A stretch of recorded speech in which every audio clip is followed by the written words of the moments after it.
Thank you for tuning in to MacroView Television and welcome to a brand new edition of Taiwan Outlook, the program that presents the different faces and lets you hear the different voices on Taiwan. I'm your host, Ray Guo. Like many countries around the world, Taiwan also faces a problem with aging population. But what are exactly the services and programs that elderly people need the most? We're going to find out on today's program because we are delighted to have as our special guest Ms. Tsai Hsin-Ling, who's the founder and the CEO of Silver Linings Global, to talk about her experiences in managing senior people care. Welcome to the programs, Hsin-Ling. Hello. Yes. Welcome to be a special guest in our program today. Thank you so much. Well, yeah, it's a pleasure to have you here. I'm very, very happy to be here today. All right, and tell us a little bit about yourself. And for example, were you born in Taiwan? Where did you go to school? And most of all, a lot of people will be curious. Why did you get involved with elderly people care? Please.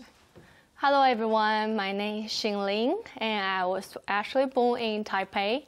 But as a child, my dream is actually to go back to my dad's hometown, Taitung, which is east coast of Taiwan, and to spend my Chinese holiday there because that time I can play with my cousin running around. So, and after that, I actually studied and went to the college in Taipei, at Taipei Medical University, and got my master's degree from U.S. and first started working at a children's hospital in U.S. After that, I actually started to work for the New York-based health foundation and traveling around China to help promote the program over there. And the reason why I got involved in the aging, as you asked earlier, is because it can all be traced back to 2008. Okay, I will remember that year. What happened in 2008? So what happened is that year, it actually is a year I just moved to Hong Kong.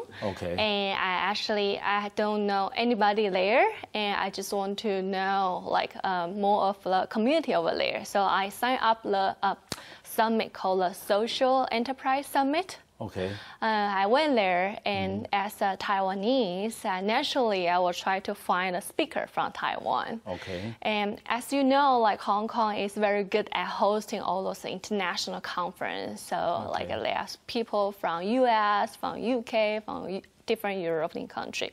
So I can only find 2 speakers from Taiwan, and one of the speakers that I'm going to talk more about, her name is Ling. Okay. She is the CEO of the Hongdao Foundation, and Hongdao Foundation is a foundation, yes, and to organize the Go Green Rider tour back to 2007. So during that summit, that she actually played the clip of the Go Green Rider, and it's only a 2-minute clip. But I was so moved by the story of a Green Rider. Okay, but Hsin-Ling, you basically had an education background in the area of health-related fields. For example, you were trained as a pharmacist. Yes. Back in college, and then you ended up mastering in the Department of Health Administration. And you also worked for Children's Hospital in Philadelphia, and also New York-based Dreyfus Health Foundation. Of all these different exposures from work, why did you pick, in the end, to pursue, the aging problem that many countries, Taiwan included, that face today? And also, why did you want to set up your own company instead of working for another more established foundation or organization? Well, I think that I didn't really pick. I was picked to do this because I see there's a journey that I have embarked since 2008, as I mentioned. Then since 2008, because I was so touched by that story, but meanwhile I was a little bit shocked too. Just as you mentioned, that I actually have a training and background, work experience in healthcare and public health. Okay. But even to people with this background, that I didn't really notice such trends till I watched that movie. Okay. In other words, it means that aging issue or trend was so neglected So that I began to pay more attention, did a lot of research about that, and quickly I learned that, as we all know, like aging population, and they are the one who use much of our healthcare resource, and that if we can better manage our aging process, it can do much good for our society, and aging process should be a blessing process. So I think that all the training I've had, like a training in public health, and have been working experience in both U.S. and China, let me see like that's an area where, like, you know, people are still a little bit scared about that possibility, and my training could actually prepare myself for kind of using the skill and to bring different idea and to become that bridge. So that's why I would like to set up the Silver Lining Global. Okay, good. Let me ask you that you talk about the first time you watched that movie or documentary, Go Grand Rider. Yes. That was, you know, of course, you know, produced by the Hometown Foundation.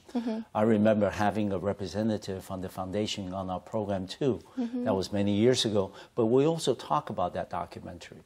And you said that when you watch it for the first time, you were very moved, very touched. What were the different aspects of the movie or about the story itself that really impacted you, that really made a difference, that really made you, wonder about how that we can better manage our health resources so the senior people as well as ordinary people can receive the best health care available? What were some of the things that touched you the most? I think the amazing part about this documentary film is it's about a story. It's about people's story. As you know, like all those screenwriters, at that time, their average age was 81 already. Yes. And so that time, they are even older than my granddad. But looking at their face, and you can see they are so excited about the journey. And like during the film, they are sharing so much about their life story. Of course. And most of them went through a very difficult time. The amazing part is how they perceive the life, and that positive view of a life, and it just make you feel very humble about what you have had, and they are such a great asset to the society, and I think that.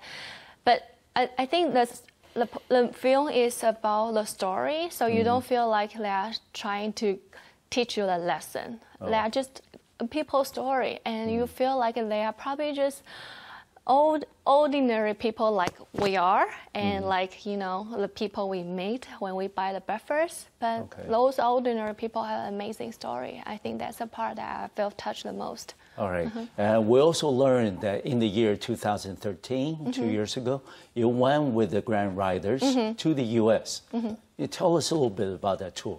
Okay, so after that time, because we had the opportunity to release the Go Grand Rider film in U.S., and this is the first time that we actually had this opportunity. As you know, U.S. market is a market where everybody else is watching. So we feel like, we are not only releasing the film there, we are trying to organize a charity tour. So we actually have 10 original Grand Rider from 2007 tour, and to be part of this charity tour. But as you know, that time, the oldest is 93 already. So, and they're not familiar with U.S. roads, so they cannot really ride a motorcycle by themselves. So what we did instead is actually we recruit the U.S. volunteer. They are all the members from the BMW motorcycle club, and their average age was like a 55, all male, and so they became a volunteer to kind of carry our Grand Rider on the back and to ride the motorcycle from San Francisco to LA. Okay, how long altogether was the tour? in 2013? The tour itself is about 13 days. 13 days. During the tour, they are not only riding the motorcycle, they are we actually visit like 7 different senior centers. Oh, okay. All right. Yeah, because we want to pass down the story of Grand Rider. So what we did is that we first reach out to all those senior centers and to ask them to show the movie to the resident there. And what was their general reaction? Well, so one thing is that we actually brought the postcard with us and to ask them to write down their dream. Okay. And all of them are very excited, and they all say that one day they wish they were like the Grand Rider. They can ride a motorcycle around Taiwan. Good. So, all right. We have about 1 minute left in this part of the program. Hsin-Ling, let me ask you, if you come away with one message from the association with the film, first watching it, and in 2013 going on the tour to the U.S. with them, what would be that message? What was that message that you have learned from dealing and also being together with these senior Grand Riders? Please. Well, I would say it's perspective. I think that regardless of your age, regardless of what situation you are, we should always stay positive, and there are always different view of a situation. So that's a message I learned from the Grand Rider. Okay, and also that ended up consequently being part of the inspiration that prompted you to set up the Silver Lining Global. All right, we're going to talk a little more about that. Hsin-Ling, what we're talking about your interest and also subsequent pursuit in your career development of senior care management. And let's talk a little bit about Silver Linings Global, SLG, which is a company that you founded, and you're currently the CEO of the company. Tell us, a little bit about the firm and what's the underlying mandate for the firm SLG, please. So as you know, silver lining is actually a phrase talking about there's always a hopeful side of a situation that might seem gloomy on the surface. Okay. And actually, we took that meaning and to start up this social enterprise. And because the aging trend usually perceived as a challenge, but to us, we see that actually present a lot of opportunity. So Silver Lining Global actually is a social enterprise set up to address all those opportunities emerging from the aging society. What that means is that we actually act as a bridge to bring a latest best practice in terms of senior care service and product, and bring that information back to Taiwan and vice versa as well. And because we want to accelerate the development of innovative service and product for aging population. Okay, and the company has set up for about, 2 years? Almost 2 years. And so far, what is the reaction from the market? Because as you know, a lot of people in Taiwan talk about aging population, aging society, but including our government, there's been very little attention, paid to the issue of the management of senior care. Until very recently, our legislature just passed the long-term, care insurance bill that will serve as the foundation for future services. But when you set up the company SLG 2 years ago, you were probably one of the pioneers that really, wanted to promote, the public awareness about the aging issues and what are some of the problems and also opportunities that Taiwan is going to be facing. And tell us a little bit about the kinds of services and programs that you have been able to offer to the community in the last 2 years, please. So, yes, so Silver Lining Global, although we are still very young, but we're very fortunate that we actually have built a great partnership with both local and international organizations. And in collaboration with local foundation, Hongdao Foundation, and some of local association. We actually organize a series of events. We bring under the name called Aging Innovation Week. Yes. And last November we host for the first time, and this coming October we're going to host the second year of an Aging Innovation Week. So what we try to accomplish through this event is that we're actually going to bring along like an expert from different countries, and this year we are going to have an expert from Netherlands, Okay. UK, Japan, and Israel, and coming over to Taiwan and to share their experience with all local experts and in terms of how we can develop a service model together and to support our elderly people and aging happily in their own home and community. So that is one signature event that we actually collaborate and organize. You do that every year? Yes, we intend to do that every year because we want to build up the community. And previously, I think that all people who are paying attention to this trend are mainly coming from a social welfare background. Yes. But as you know, like aging actually becomes an issue that will have an impact on different aspects of society, economic aspect. For instance, so we actually want to bring along the industry leader. They have a platform to kind of understand what is available so far and what could be the market opportunity for them as well. So we want to set up a platform for people from different backgrounds. Could be social welfare background, could be like a frontline caregiver, and could be like people from corporation, could be a professor from academia, and could be people from a different generation, and we want this that to become one signature for Taiwan's aging community every year. Hsin-Ling, you have mentioned that you set up, Silver Lining Global to want to be that bridge that will provide services and programs for the local aging community and also providing the experiences in Taiwan onto the international stage for people to explore and exchange. And do you think that, by having these international exchanges, that Taiwan's local aging community is really mature and stable enough? Or, in other words, are there enough people that realize, that acknowledge that there is a need, there is an issue out there regarding, senior health care or senior care period, that really, so we can learn from other countries in Europe or other parts of the world to provide the services and programs that the local community really needs. Do you really think that there is that reciprocity and there is that mutual need at that level? I think that we are definitely running into the stage where, as you can see, a lot of media are paying attention to this trend. There are so many kind of special report from the different mainstream magazine and from the newspaper. And I think that from our experience, general public is kind of aware of this situation, but what we want to provide is that we don't want people to be scared about this trend because sometimes, unfortunately, that's how the issue was presented.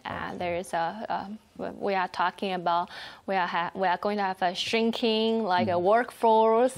We don't have all those finance available to support this kind of a change. So I think that is the time right now. It's a time that we really want to come in and to kind of present a different way that we can age together as a society. All right, Hsin-Ling, you mentioned that you're going to do again the Aging Innovation Week this year in October. Yes. Can you tell us a little bit about what are some of the programs that you have provided, and planned for this year's event? In addition to having experts flown into Taiwan from the Netherlands, and what are some of the other programs you have? For example, some of the ageless events that you have held in the past, called Singing on the Broadway and things. Are those going to be continuing this year? Yes. Okay. So Singing on Broadway actually was a part of the Aging Innovation Week program. Okay. So because as I mentioned that we want to become a bridge, not only to kind of get the latest development, best practice from other countries to Taiwan. Also, we are going to showcase Taiwan's experience in terms of supporting active aging. Right. So Singing on Broadway actually is a stage, the ultimate stage that built for the seniors. So as you know, Taipei Arena is the ultimate stage in Taiwan. And then why only celebrity will have the opportunity to perform there. And this is actually an event Honda Foundation has organized for a 4 year. This year is going to be a 4th year. So we are going to bring along our international expert and all those international participants of Aging Innovation Week, and to kind of come here and to enjoy the show put together by the local senior and from different parts of Taiwan. So that's one. Okay. And we know Silver Lining Global is a very young organization. What is the role that you have foreseen for SLG in the future, especially in terms of the management of senior care in Taiwan? What is the role, the preferred role that you see for SLG in the future? In the future, I see that we will be part of an innovation hub and to work closely with both a local organization and international organization. Innovation hub for Taiwan, meaning that we are going to kind of present all those know-how in terms of how to design, develop, and deliver all those innovative services and products for the seniors, not only in Taiwan, but in the greater China or even Asia area, because we all have a similar like a cultural background, like our needs are similar. And so that's how we are going to position ourselves as an innovation hub for aging and long-term care industry. Okay. Over the last 2 years, since you have founded SLG, what were some of the problems and challenges that SLG has faced in the last 2 years? For example, getting people noticed about the kinds of services that you provide, or is it getting people more attention on the aging issue that Taiwan faces today? What were some of the challenges and problems?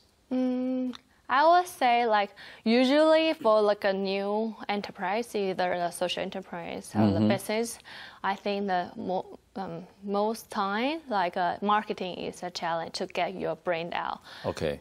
But actually, we're very fortunate, as I mentioned, that we actually have a strong partnership with a local organization and the international organization like a Stanford Center on Longevity. So I think that in terms of marketing, that I don't think that we actually had that much challenge compared with other a new enterprise. But to us, I think that it's more like the challenge is more general, for any enterprise who want to work in an aging area, because as I mentioned earlier, aging and long-term care, so-called business or industry, they were virtually not existing before, because I think that people actually view it as a healthcare, a social welfare problem. So I think that's the environment where we are working at. So not only us, I think other people who want to kind of tap into this opportunity, they need to understand the background, the history, why people perceive in this way. But I think as long as they have a strong belief that all those unmet needs means a great business opportunity, and then I think that keep going. I would definitely see there is a lot more that we can offer. Yeah, a lot of people will admire your courage and determination, because this is not going to be easy. We're going to go back to the trip that you took with the grant writers in 2013 to the U.S. Based on your observation, what were some of the differences that you have seen between the aging societies that we see in the U.S. and also the aging society here in Taiwan? First, I would say, as I mentioned earlier, like during that tour, we actually also pay a visit to like a 7 senior center and actually have a close interaction with the residents there. Okay. And one thing I noticed immediately, and not only I noticed, our Taiwan grant writer noticed as well, all those residents, although they live in a very nice environment, but they look a little bit sad because most of them will mention that their family member will never really come to visit them. And that is a very big difference compared with between like a U.S. society and Taiwan society, because family bonding in general is very strong. Okay. Not only in Taiwan, I think in Asia society in general. So that's one difference that I noticed. All right. And are there anything that maybe we can learn from the U.S. experience, because they have, started to pay attention on the aging issue much earlier than we did? What were some of the lessons maybe we can learn from them and transfer them back to Taiwan? I think U.S. Overall is a country that really celebrates innovation, and they really are very good at utilize different technology and to transform aging and long-term care industry. And I think that they think openly about what service or product could be available for the aging population. And I think that in that kind of environment, people will not feel bad about delivering solution to the aging population, but that's, I think, the attitude that we can learn, and the fact that they always celebrate innovation. All right, but Hsin-Ling, how do you then overcome that cultural barrier? In a sense, for example, in Taiwan, the local culture is, like you said, emphasize the family bond. All right, and a lot of the older people, of course, they have the option of maybe going to a senior home and and have their relatives and children, grandchildren visit them periodically. But I would say a large proportion of the senior people in Taiwan would prefer that they get to live with their family, the relatives, kids, and grandchildren.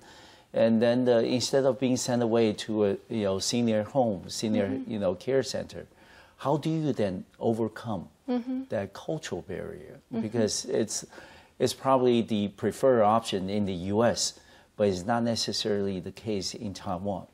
So how do you then overcome that barrier and try to make the people, especially the younger generations, understand that there are innovative ways of taking care of the senior people at home?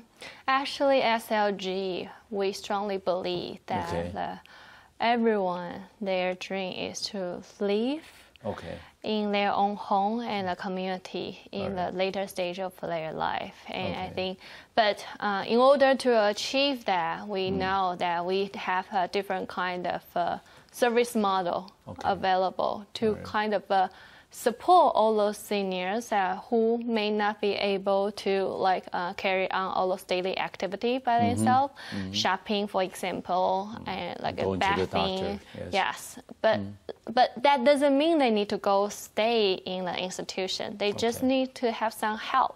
And so they can still remain actively and stay in their own home and community. So that's what SLG want to do, and to really to help all those ideas can become reality. And one thing I also want to highlight is actually not only that people from Taiwan or from the Asia society want to stay in their own home, and I think in U.S. there are various reports saying that 70 or 80% of people actually prefer to stay in their own home, but they don't feel like there's an option because there's no help available, and how could they still stay in their own home? So, but if you look at the situation in Taiwan, another, possibly the gap that you may want to bridge is that many of the households in Taiwan do hire domestic helpers or senior care, workers from Southeast Asia. And then, their elderly people get to stay at home along with the, the help that they, hire. And that makes it, difficult in the sense that, for the kinds of services, maybe SLG and others are trying to promote in Taiwan. Do you think that this is necessarily a zero-sum situation? Is it, or not a situation that people can have both? What do you think? Well, I think first of all those we really have to be thankful for all those domestic workers because they definitely pick up a lot of workload in terms of care for our elder. But unfortunately, in 2017, 2 years from now. Like countries, for example, Indonesia, they're talking about they're not going to export all those workers to Taiwan. So what happened then? Because so far that we have 200,000 domestic workers that they are caring for our elderly. But if we don't have all those domestic workers, do we have any other option available? And unfortunately, the option we have had so far is that we only have 8,000 or 9,000 like a local worker, like a Taiwanese worker that are willing to provide the care for our elderly. But you can imagine there are so many families have such a need to have somebody else, professional, care for their own. Like aged parents. The reason why all those Taiwanese workers are not willing to be in this care industry is because they don't feel like there's a positive outlook for their professional. They still need to work very hard. They have a limited tool they can use, and that's what we try to offer. We want to showcase that a lot of different a home care model from other country, and they can also support all those care providers and to deliver care in home. Okay. And next, we're going to shift the focus onto the years that you worked in the States, specifically regarding the years that you have worked for the New York-based Dreyfus Health Foundation. And tell us a little bit about the role that you perform for the foundation. And also, I understand that you had the opportunity of visiting many cities and institutions on the mainland in China.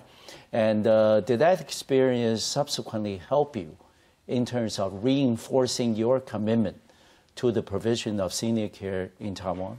Please. So my role at the foundation is a New York-based foundation. The mission is really trying to improve the health of people around the world. But my part is specifically focusing on the mainland China, meaning that I need to travel. I have actually visited 20 or so different cities in China because I need to develop a collaboration with different a hospital or a medical university and trying to kind of incorporate all those different workshops and to improve the problem solving skill of a health professional. So you can imagine that I have interact with people of diverse background, and north and south, east and west, and they are all coming from different cultural background. Although they are all Chinese, but their value and how they work is drastically different. So I think that this experience actually helped me realize the beauty of a diversity because that you can have so many different perspectives and to fully understand each situation, what is a real opportunity and challenge behind it. I think that experience definitely helped me develop all those holistic view of a situation, and also because I have to interact with the people. As you can imagine, we all know, especially in healthcare field, that they are so worried about they're going to get sick when they get old, and even they are only now the primary people I work usually executive of a hospital, they are only in their 50 or so, but they are concerned about what option do they have, and can they still live the same life as they have now, and people are worried. And that's the general sense I have get. All right. The final question for this part of the program is that did that experience in China also help you envision the role that you want SLG to play for Taiwan. Really providing the kinds of professional consulting services that the community really needs. Please.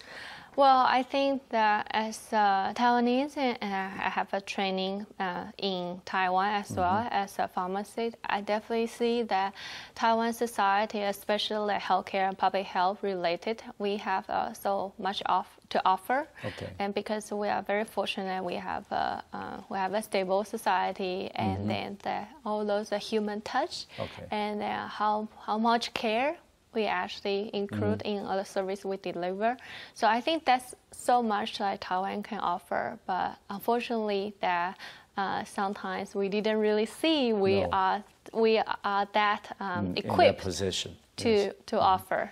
And so I think that I want to become that bridge and to really kind of present this opportunity just to all those hardworking people in Taiwan, and saying that, we have so much to offer in terms of how a service should be designed, and to really touch people's heart, not only to care for their body. All right. If I have, happen to watch your program today, I have, need at home for somebody to take care of, older people, what would be your recommendation, in today's Taiwan? What would be some of the first and second and third steps that you would, tell me to do, tell me to follow, as far as you can observe and the experiences that you have accumulated over the years? Please.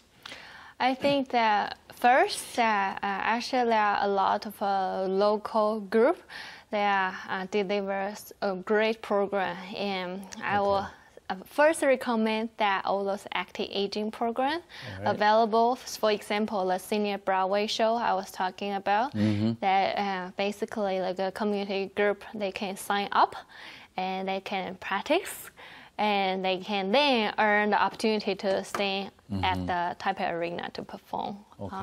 All those are different like ageless event.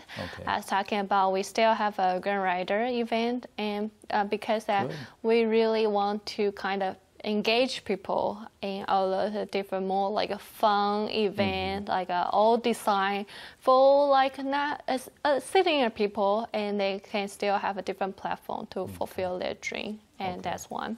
And for people like who actually has aged parents to care for, actually so far there are a lot of local organizations that offer such service. As you mentioned earlier, our government actually noticed this trend as well, and they issued a white paper on aging society in May, Executive Yuan, and also they're actually trying to wrap up a lot of programs. So I think I highly recommend just look up the information from the government end of it.